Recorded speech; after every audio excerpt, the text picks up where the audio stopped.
இங்கே காத்திருந்து இந்த பத்திரிகையாளர் சந்திப்பை நீங்கள் நடத்துவதில் உங்களுக்கு முதலில் நன்றி தெரிவித்துக் கொள்கிறேன்.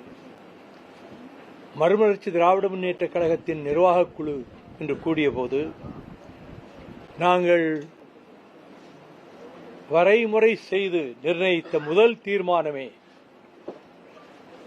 2026 நடைபெற இருக்கும் தமிழக சட்டமன்ற தேர்தலில் திராவிட முன்னேற்ற கழகம் அறுதி பெரும்பான்மை பெறும், தனிப்பெரும்பான்மை பெறும், கூட்டணி அரசுக்கு அவசியமே இல்லாத அந்த அளவுக்கு வெற்றி பெறும், அந்த கூட்டணியிலே தோள் கொடுத்து உதவி கொண்டிருக்கின்ற மறுமலர்ச்சி திராவிட முன்னேற்ற கழகம் அந்த வெற்றிக்காக நாங்கள் எங்களுடைய அனைத்து சக்திகளையும் பயன்படுத்தி திமுக கழகத்தின் வெற்றிக்காக, கூட்டணி கட்சிகளினுடைய வெற்றிக்காக பாடுபடுவோம், உழைப்போம், அந்த வெற்றியை குவிப்போம் என்பதை அதைத்தான் நாங்கள் தீர்மானமாக பிரகடனம் செய்திருக்கின்றோம். அது மட்டுமல்ல, வருகிற செப்டம்பர் 15 பேரறிஞர் அண்ணா அவர்களினுடைய பிறந்தநாள் விழாவை தொடக்கத்திலிருந்து ஆண்டுதோறும் தவறாமல் மாநாடுகளாக நடத்தி வந்த மறுமலர்ச்சி திராவிட முன்னேற்ற கழகம் இந்த ஆண்டு செப்டம்பர் 15 திருச்சி மாநகரில் அந்த மாநில மாநாட்டை நடத்துவதென்றும், அந்த மாநில மாநாட்டுக்கு ஆயத்தப்படுத்துகின்ற வகையில் தமிழகத்தை 7 மண்டலங்களாக பிரித்து அந்த மண்டலங்களில் நாளை மறுநாள் 1ஆம் தேதி முதல் கொண்டு செயல் வீரர்கள் கூட்டங்களை ஒவ்வொரு மண்டலத்திலும் 5 மாவட்டம், 6 மாவட்டம் அல்லது 7 மாவட்டம் இருக்கும். அந்தந்த மாவட்ட கழகங்களை அவர்கள் கூட்டி அவர்கள் அந்த மண்டல செயல் வீரர்கள் கூட்டத்திற்கு வர வேண்டும் என்று அதற்கு தீர்மானம் செய்து பல்லாயிரக்கணக்கிலே ஒவ்வொரு மண்டலத்திலும் அந்த செயல் வீரர்கள் கூட்டத்தை மாநாட்டின் வெற்றிக்காக நடத்துவதென்றும், அதைப் போலவே தேர்தல் களத்துக்கு தயாராகின்ற விதத்தில் வாக்குச்சாவடி பூத் கமிட்டிஸ், வாக்குச்சாவடி குழுக்களை ஆங்காங்கு அமைப்பதென்றும், அதற்குரிய ஆயத்த பணிகளை மாவட்ட கழகங்கள், மாவட்ட செயலாளர்களின் முயற்சியால் அவர்கள் ஏற்பாடு செய்வதென்றும் தீர்மானிக்கப்பட்டது. ஆகவே இந்துத்துவா சக்திகள், சனாதன சக்திகள் அவர்கள் ஒன்று சேர்ந்து அலகாபாத்திலே சில மாதங்களுக்கு முன்பு ஒரு மாநாடு நடத்தினார்கள் 2 நாள். அதிலே கடைசியாக ஒரு பிரகடனம் செய்திருக்கிறார்கள். தர்ம சத்வத் என்ற தலைப்பிலே 32 பக்கம் அந்த பிரகடனம். அந்த பிரகடனத்தினுடைய முதல் பாராகிராஃபிலேயே இனிமேல் இந்தியாவை பாரத் என்று யாரும் அழைக்கக்கூடாது, இந்தியா என்றுதான் அழைக்க வேண்டும்,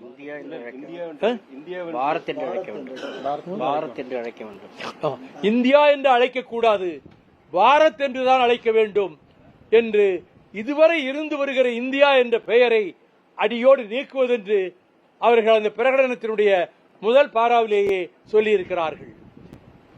கிறிஸ்தவர்களுக்கும் முஸ்லிம்களுக்கும் ஓட்டுரிமை கொடுக்கக்கூடாது என்பதை வலியுறுத்தி சொல்லியிருக்கிறார்கள். இந்தியும் சமஸ்கிருதமும் தான் இந்தியாவிலே தேசிய மொழிகளாக, ஆட்சி மொழிகளாக ஆக்கப்பட வேண்டும் என்பதையும் சொல்லியிருக்கிறார்கள்.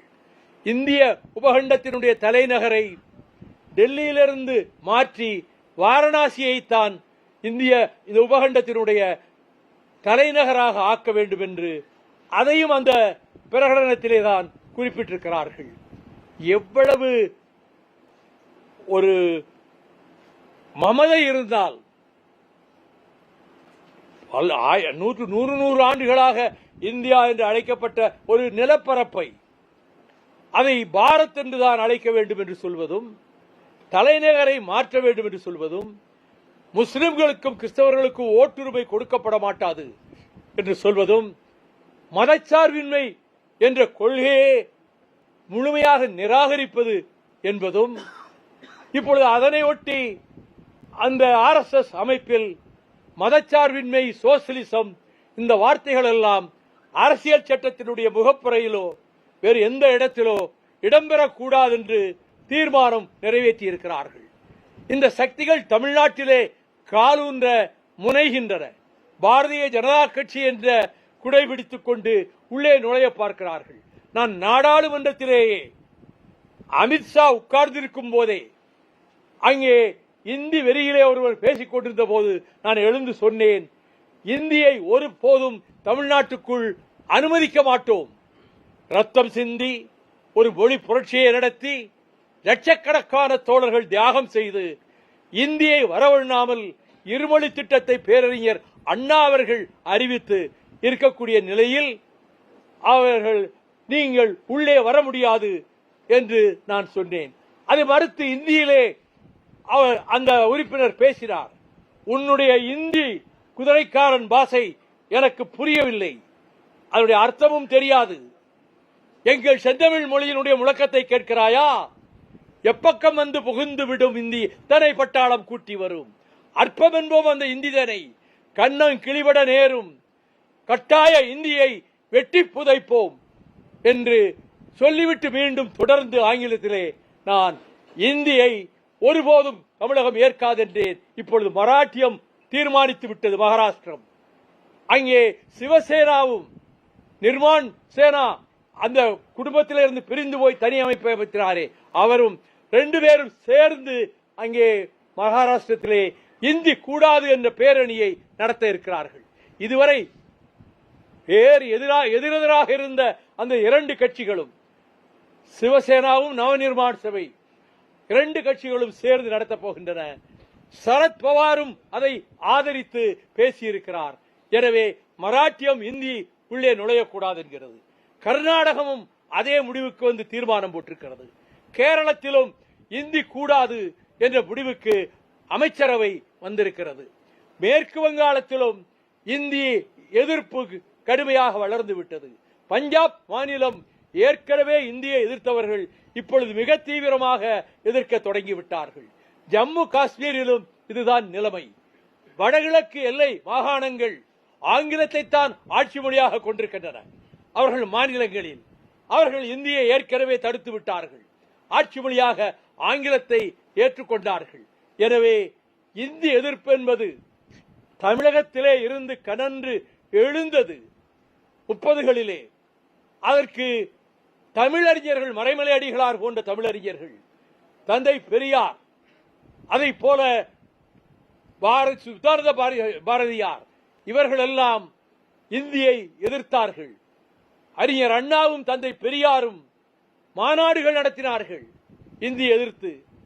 38லே தாளமுத்து நடராசன் இந்திய எதிர்ப்பு போராட்டத்திலே கைது செய்யப்பட்டு காராகிரகத்திலே வைக்கப்பட்டு 2 பேரும் உயிர் நீத்தார்கள். தாளமுத்து நடராசன் மாளிகை என்று கலைஞர் அவர்கள் பின்னாலே அந்த அரச மாளிகைக்கு தாளமுத்து நடராசன் மாளிகை என்று பெயர் சூட்டினார். எனவே எண்ணற்றவர்கள் தியாகம் செய்து சிவலிங்கம் சின்னசாமி, அரங்கநாதன் ஆசிரியர் வீரப்பன், கீரனூர் முத்து, சத்தியமங்கலம் முத்து, பீளமேடு தண்டபாணி, மாயவரம் சாரங்கபாணி இந்தியை எதிர்த்து தீக்குளித்து மடிந்தார்கள். ஒரு மொழிக்காக தீக்குளித்த வரலாறு தமிழ்நாடன்றி உலகில் எங்கும் ஏற்பட்டதில்லை. ஒரு மொழியை எதிர்க்கிறார்கள் என்றாலும் அவர்கள் வேறு நாடுகளிலே லத்தீன், கிரேக்கம் அவற்றை எதிர்த்து போராட்டங்கள் பல நாடுகள், ஐரோப்பிய நாடுகளிலே நடந்தாலும் கூட மொழி புரட்சியில் தீக்குளித்த வரலாறு தம்முடைய செந்தமிழ் நாட்டுக்கு மட்டும்தான், அதுவும் திராவிட இயக்கத்துக்குத்தான் முழுக்க முழுக்க காரணமாகும். இங்கே வரவேண்டிய நிதி தொகையை மத்திய அரசு அனுப்புவதில்லை. அதை பற்றி கவலைப்படாமல் மாநில நிதியை கொண்டே தேர்தல் பிரகடனத்தின் போது அறிவித்த திட்டங்கள் தவிர புதிதான பல திட்டங்களை, இன்னோவேட்டிவ் ஸ்கீம்ஸ், மக்களுக்கு சேர வேண்டிய திட்டங்களை திமுக அரசு நிறைவேற்றி வருகிறது. முதலமைச்சர் அருமை சகோதரர் தளபதி ஸ்டாலின் அதை தொடங்கி வைக்கிறார். ஒவ்வொரு இடத்துக்கும் சென்று தாய்மார்கள் முழுக்க முழுக்க பேருந்துகளிலே டிக்கெட் இல்லாமல் பயணம் செய்யலாம், மாதம் 1000 ரூபாய் கொடுக்கப்படும் என்று சொன்னதற்கும், மாணவர்களுக்கு கல்லூரி செல்பவர்களுக்கு மாதா மாதம் உதவித்தொகை அளிக்கப்படும் என்பதும் பெண்கள், தாய்மார்கள், அன்னையருடைய ஆதரவை பெருமளவிலே திராவிட முன்னேற்ற கழகத்திற்கு திரட்டி தந்திருக்கிறது. எனவே வாக்கு வங்கியிலே சம பகுதியாக இருப்பவர்கள் பெண்கள், கொஞ்சம் அதிகமாக கூட இருப்பார்கள் ஆண்களை விட. ஆனால் அவர்களுடைய வாக்குகளிலே 80-90% இம்முறை திராவிட முன்னேற்ற கழகத்துக்கு தான், அது தலைமை தாங்குகிற கூட்டணிக்குத்தான் அந்த வாக்குகள் போய் சேரும் என்பது என்னுடைய கணிப்பு.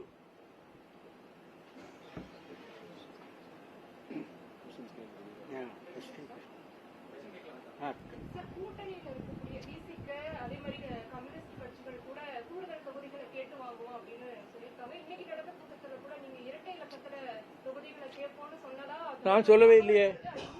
இல்ல, பொய்களை பரப்புறதுக்குன்னே ஒரு கூட்டம் இருக்கு. இல்ல, 1.5 மணி நேரத்துல இரட்டை இலக்கம்ங்கிற வார்த்தையே வரலையா வாயிலிருந்து? எப்படி கேக்குறீங்க? ஏங்க, நான் பேசாத ஒண்ணு பேசுனதா கேக்குறீங்க? எந்த அடிப்படையில் கேக்குறீங்க? இல்ல, உண்மையானா யாரோ தெருவில் வரோம், யாரோ உளறி இருப்பான், அதை கேட்டுட்டீங்க கேக்குங்க. நான் பற்றி அந்த இரட்டை இலக்கம்ங்கிற பேரே சொல்லலையே. எத்தனை தொகுதிகள் நீங்கள் கேட்பீர்கள் உங்களை மாதிரி பத்திரிகையாளர்கள் திரும்ப திரும்ப முதன்மை செயலாளரை கேட்டபோது, அவர் அங்கீகாரம் வேணும்னா 8 சட்டமன்ற உறுப்பினர்களாவது வெற்றி பெற்றிருக்கணும். அதை நினைச்சு ஒரு 12 தொகுதி கேட்கலாம். ஆனால் அது கூட என்னுடைய முடிவல்ல, எத்தனை என்பதை தலைமை கழகம் தலைமைதான் தீர்மானிக்கும் பதில் சொல்லிட்டாரு. 12ங்கிறது யாரும் யோசிக்கவும் இல்லை, வைக்கவும் இல்லை. அவரது உதாரணத்துக்கு சொல்லும் போது ஒரு 12 தொகுதி கேட்கலாம், அது கூட இறுதியான முடிவல்ல, தலைமை என்ன முடிவு எடுக்கிறதோ அதான் நடக்கும் சொல்லிட்டாரு. அது ஒரே நிமிஷம் சகோதரியோட கேள்விக்கு பதில் வேற கொஸ்டின்ஸ் நீங்க நிலப்பரேட் சொல்றேன் நான். ஒரு நிமிஷம் சகோதரி, நீங்களா கற்பனை பண்றீங்களா? இது உங்க கற்பனையா? இரட்டை இலக்கம் வேண்டாம் நீங்க சொல்றீங்களா? நான் சொன்ன பிறகு எதுக்கா அந்த கேள்வி எதையும் கேக்குறீங்க? நான் சொல்லிடுறேன். I am very sorry about you. அதாவது இதே மாதிரி பத்திரிகையாளர் சந்திப்பு திருச்சியில, அப்போ கிட்டத்தட்ட ஒரு 40-50 பிரஸ் வந்திருக்கிறாங்க. அதுல ஒரு பத்திரிகையாளர் குறிப்பா கேட்கிறாரு, நீங்க காங்கிரஸ் இயக்கம், பொது உடைமை இயக்கங்கள், விசிகா எல்லாருமே போன தடவை போட்டி போட்டதோட அதிகமான தொகுதிகளை கேட்கறாங்க, அந்த எண்ணிக்கைகளை சொல்றாங்க. மதிமுக பொறுத்த வரைக்கும் உங்களுக்கும் அந்த அதிகமான தொகுதியில் நீங்க கேட்பீங்களான்னு கேட்கிறாரு. நான் இப்ப சொல்றேன், அது அந்தந்த இயக்கங்களுடைய தொண்டர்கள் நிர்வாகிகளுடைய ஆசை, அது தப்புன்னு சொல்ல முடியாது. இப்ப எங்களை கேட்டீங்கன்னா எங்களுக்கு குறைஞ்சபட்சம் எங்களுக்கு ஒரு அங்கீகாரம் பெறணும்னு நினைக்கிறோம். நான் நினைக்கிறேன், என்னுடைய கீழே கூட இருக்க கட்சிக்காரர்கள் நினைக்கிறாங்க. அதுக்கு பொறுத்த வரைக்கும் அப்படி அங்கீகாரம் வரலன்னா ஒரு 12 தொகுதியில் நாங்க போட்டி போனோம். ஆனா அது முடிவெடுக்க வேண்டியது எங்களுடைய இயக்க தலைமை அப்படின்னு தான் அன்னைக்கு பதில் சொன்னது. அது என்னன்னா, அது கட் அண்ட் பேஸ்ட் பண்ற மாதிரி அதை மாத்திரம் எடுத்து 12 தொகுதிகளை மதிமுக கோருகின்றது அப்படின்னு உங்களுடைய ஸ்க்ரால்ல அதுல போட்டுறீங்க. புரியுது உங்களுக்கு? உங்களுடைய கேள்வி, இன்றைய கேள்வியை பொறுத்த வரைக்கும் ஒரு சென்சேஷன் ஆக்குறதுக்கு உங்களுக்கு டிஆர்பி ரேட்டிங்ஸ் வேணும் உங்களுக்கு, அதுக்கு நீங்க கேட்கறீங்க. பட் அதனால சில குழப்பங்கள் வருது. அதான் ஒரு நிவர்த்தி, அதான் வலிக்கு சொல்லிக்கிறேன்.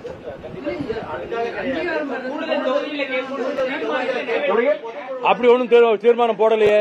பொதுக்குழு தீர்மானம், பொதுக்குழு. ஆமா 8 தொகுதியில ஜெயிச்சா தான் அங்கீகாரம் கிடைக்கும், அதனால நாங்க அதை விட கூடுதலா கேட்போங்கிற மனசுல சொன்னேன். அது எதுவும் கோரிக்கை வைக்கல, அதை பற்றி பேசவே இல்லை. நிர்வாக குழுவில் அதை பற்றி பேசவே இல்லை. தேர்தல் வாக்குறுதியில் முக்கியமான ஏதாவது தேர்தல் வாக்குறுதி இடம்பெற வாய்ப்பு இருக்கா? தேர்தல் வாக்குறுதி முக்கியமா ஏதாவது முக்கிய தீர்மானங்கள் இடம்பெற வாய்ப்பு இருக்கா தேர்தல்? அது நீங்க மாநாட்டில் தான் நாங்க நிறைய பிரச்சனைகள் இருக்குங்க. ஒரு அரசு இருந்தா சில பிரச்சனைகள் இருக்கத்தான் செய்யும். எல்லாமே 100க்கு 100 எல்லாரையும் திருப்திப்படுத்திட முடியாது எந்த ஆட்சி வந்தாலும். அதுபோல இருக்கான உடனுக்குடனே அதுக்கு ஒரு பரிகாரம் கண்டு அதுக்கு ஒரு தீர்வு கண்டு முடிவெடுத்துக்கிறதே திமுக அரசு.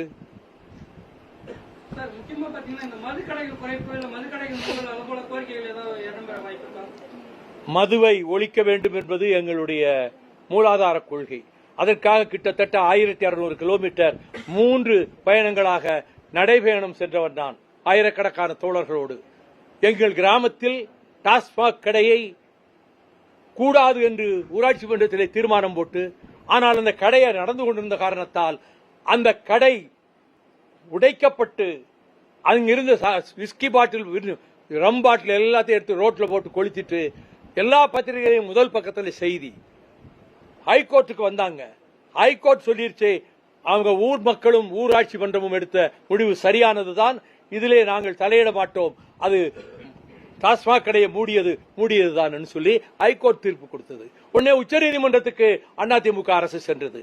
ஆனால் உச்சநீதிமன்றத்திலும் அங்கே நம்முடைய தமிழ்நாட்டிலே தலைமை நீதிபதியாக இருந்தவருடைய அமர்வுக்கு சென்றது. அவர் அந்த ரிட் பெட்டிஷனை பார்த்த உடனே தூக்கி அப்படி போட்டுட்டு டிஸ்மிஸ்ட் அப்படின்னு சொல்லிட்டாரு.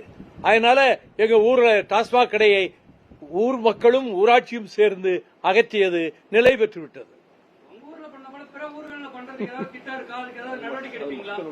அதாவது அதிலேயே 150 பேர் மேல கேஸ் போட்டு, என்னையும் மேலையும் கேஸ் போட்டு அங்க இருக்க, அது மாதிரியான சூழ்நிலையில இந்த ஊர்லயாவது நாங்க செய்ய போறோம், நீங்க வாங்கன்னா நான் போவேன்.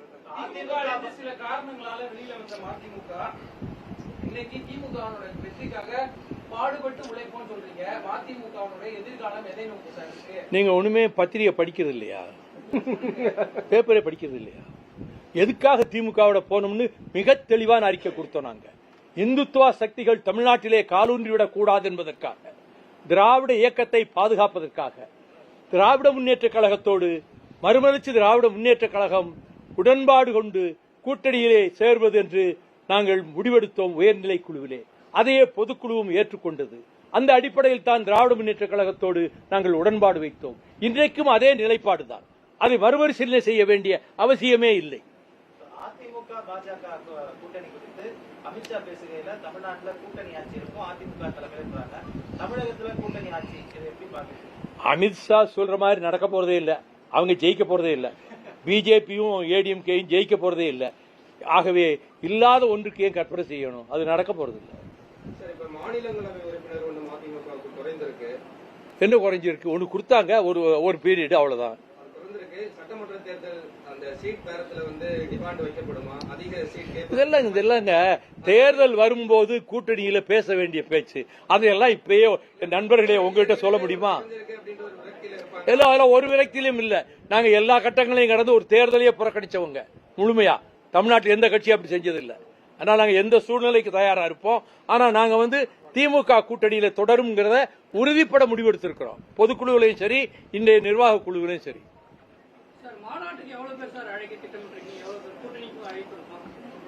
திருச்சி மாநாட்டில் 5 லட்சம் பேருக்கு குறையாமல் திரள்வார்கள் என்பது என்னுடைய எதிர்பார்ப்பு, நம்பிக்கை.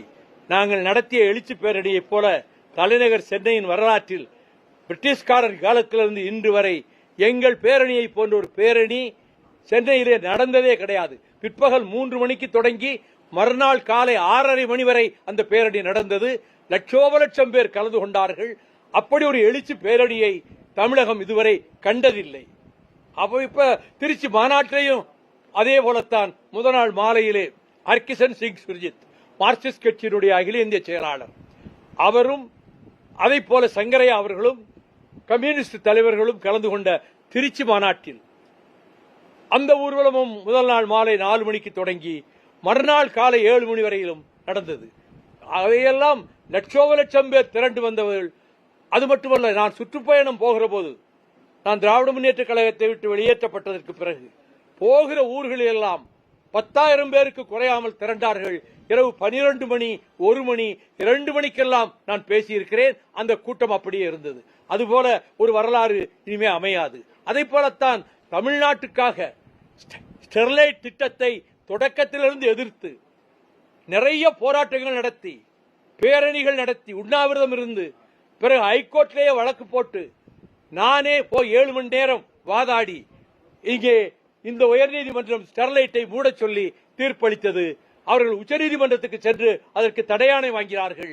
பிறகு உச்சநீதிமன்றத்துக்கு நானும் சென்றேன்.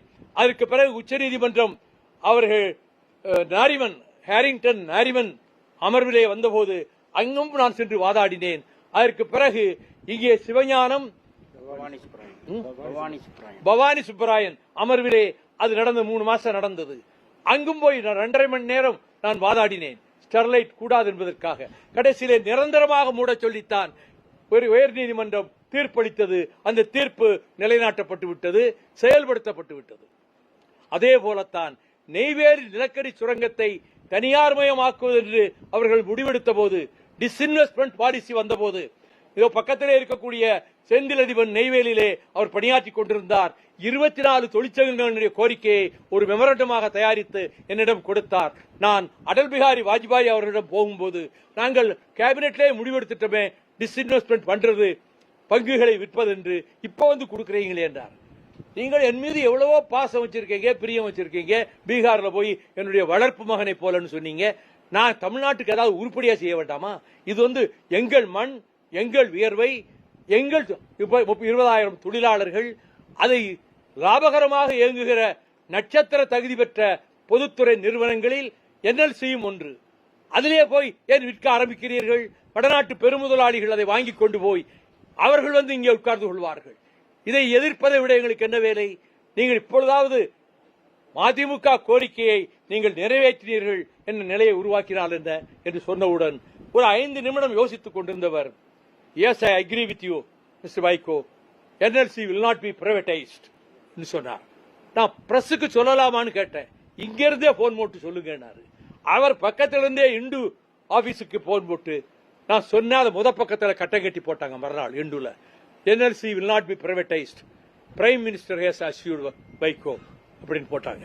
அதுவும் நாங்கள் தமிழ்நாட்டுக்கு செய்ததுதான். பெரியார் மையம் இடிக்கப்பட்ட போது டெல்லியிலே அண்ணன் வீரமணி மிகுந்த வேதனையோடு வந்தார். வாஜ்பாய் அவர்களிடம் அழைத்து சென்று, இவர்கள் தேர்தலில் போட்டியிடாத கட்சி திராவிடர் கழகம், நீங்கள் பெரியார் மையத்தை இடித்து விட்டீர்கள், தகர்த்து விட்டீர்கள், எல்லோருடைய நெஞ்சிலும் இடி விழுந்தது போல் இருக்கிறது. நீங்கள் அதற்கு பதிலாக பெரியார் மையத்தை எழுப்புவதற்கு தக்க இடத்தை நீங்கள் உடனே தேர்ந்தெடுத்துக் கொடுக்க வேண்டும் என்று சொன்னேன். உடனே அவர் அனந்தகுமார் அந்த துறை அமைச்சருக்கு தொலைபேசியிலே அழைத்து, வைகோ அண்ட் வீரமணி அவங்க வந்திருக்காங்க, உங்ககிட்ட அனுப்பி வைக்கிறோம், அவங்க எந்த இடம் கேட்கிறாங்களோ நல்ல இடமா அந்த பெரியார் மையத்துக்கு, பெரியார் சென்டருக்கு கொடுங்கன்னு சொன்னாரு. அப்பல்லோ ஆஸ்பத்திரிக்கு பக்கத்திலேயே முன்பிருந்த இடத்தை விட நகரத்துக்கு நெருக்கமானதும் மிக முக்கியமானதுமான ஒரு பரந்த இடத்தை கொடுத்து, பல கோடி ரூபாய் மதிப்புள்ள இடத்தை குறைந்த பணத்தை செலவழித்தாலே அதை வாங்க முடியும் என்ற வகையிலே அந்த இடம் ஒதுக்கப்பட்டது. அதை செய்து கொடுத்தது மறுமலர்ச்சி திராவிட முன்னேற்ற கழகம் தான். அதை போல நியூட்ரினோ வந்தே தீரும் என்றார் பிரதமர் நம்முடைய நரேந்திர மோடி. அதை எதிர்த்து ஹைகோர்ட்ல மதுரையில வழக்கு தொடர்ந்து நானே சென்று வாதாடி அங்கே தீர்ப்பு பெற்றோம். தடை செய்யப்படுகிறது, இப்பொழுது அதை நிறைவேற்றக்கூடாது என்று. அந்த தீர்ப்பு 3.5 வருடங்களாக அப்படியே இருக்கிறது. அதற்கும் போராடி தீர்ப்பு பெற்றது மறுமலர்ச்சி திராவிட முன்னேற்ற கழகம் தான். ஆகவே நாங்கள் பெரிய அளவிலே வெற்றி பெற்று ஆட்சி பொறுப்புக்கு வராவிட்டாலும் தமிழ்நாட்டினுடைய அடிப்படை தேவைகளுக்கு, முக்கிய பிரச்சனைகளுக்கு நாங்கள் போராடி வெற்றி பெற்றிருக்கிறோம்.